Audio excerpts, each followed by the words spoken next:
Selamat datang kembali di kelas manajemen proyek sistem informasi. Di minggu sebelumnya, kita sudah mengetahui fase-fase proyek yang beragam menyesuaikan dengan siklus hidup produknya. Dan bahwa fase-fase ini berbeda dengan kelompok proses manajemen proyek, yaitu kelompok proses inisiasi, perencanaan, pelaksanaan, pemantauan dan pengendalian, dan proses penutupan. Konsep penting lainnya untuk dipahami adalah untuk dapat menjalankan setiap kelompok proses tersebut, maka diperlukan 10 area pengetahuan yang merupakan kompetensi penting bagi seorang manajer proyek dalam mengelola proyeknya.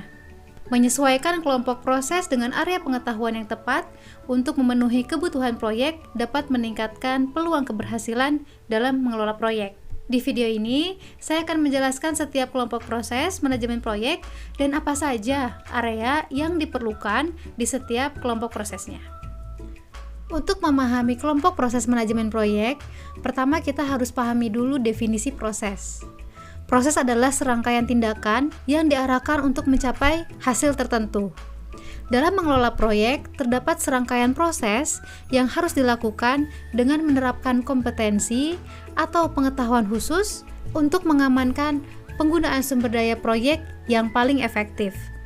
Project Management Body of Knowledge atau PMBOK memiliki 49 proses untuk mengelola proyek.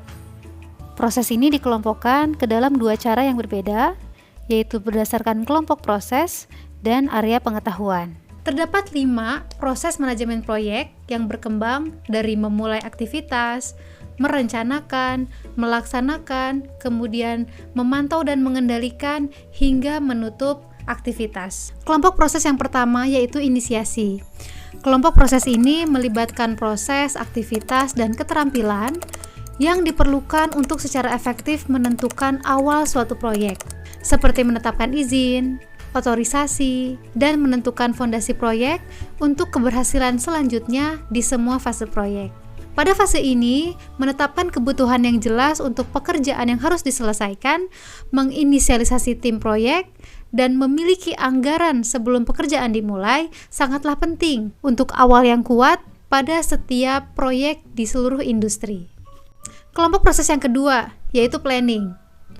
Kelompok proses perencanaan menetapkan proses yang diperlukan untuk menentukan ruang lingkup, klarifikasi batasan apa yang harus tersedia di dalam proyek, dari semua tujuan dan harapan proyek, menetapkan rencana strategis untuk memaksimalkan alur kerja, dan mulai menyusun daftar prioritas dan merencanakan kebutuhan tim untuk memastikan proyek memenuhi kebutuhan organisasi.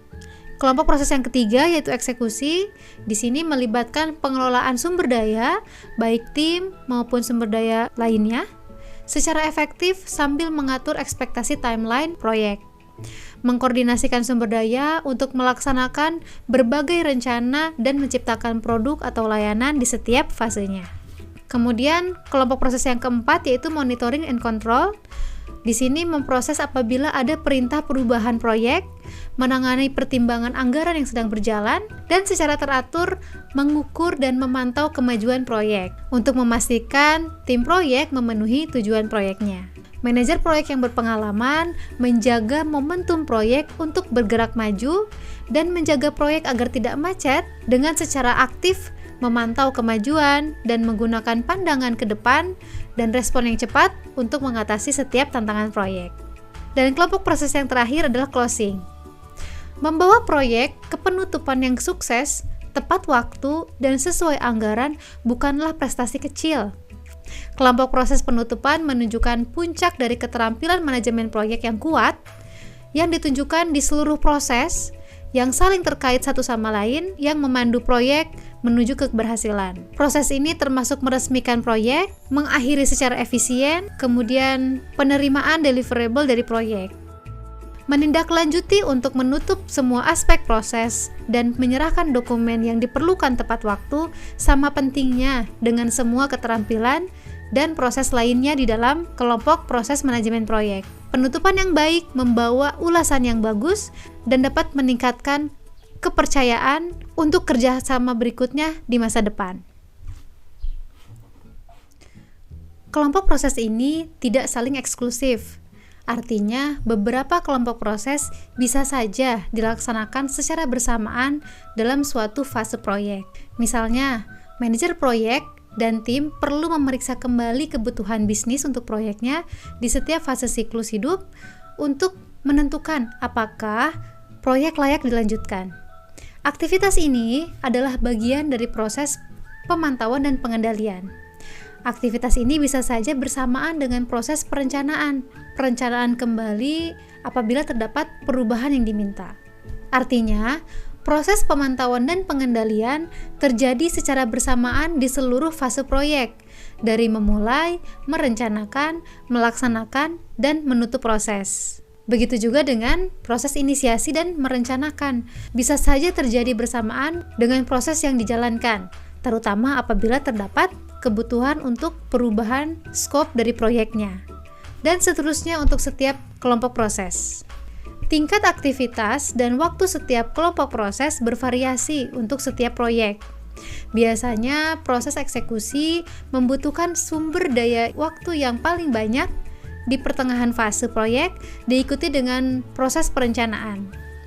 Proses inisiasi dan penutupan biasanya merupakan proses yang paling pendek dan masing-masing dilakukan pada awal dan akhir fase proyek. Kebutuhan akan sumber daya dan waktu juga yang paling sedikit. Masing-masing dari 5 kelompok proses manajemen proyek ditandai dengan penyelesaian tugas-tugas tertentu atau deliverable. Saat memulai proses inisiasi, organisasi mengakui bahwa ada proyek baru dengan menyetujui project charter yang telah didefinisikan. Output dari proses ini diantaranya adalah business case, project charter, dan stakeholder inti dari proyek. Selanjutnya proses perencanaan. Proses ini sangat penting untuk proyek IT, karena begitu tim proyek mengimplementasikan sistem baru, diperlukan upaya yang cukup besar untuk mengubahnya. Keluaran dari proses ini adalah menyelesaikan pernyataan lingkup proyek, tujuan dan kebutuhan proyek, kemudian struktur rincian pekerjaan, biasanya dalam bentuk WBS, Work Breakdown Structure, kemudian jadwal proyek, biasanya menggunakan Gantt chart, rencana anggaran, dan rencana komunikasi proyek.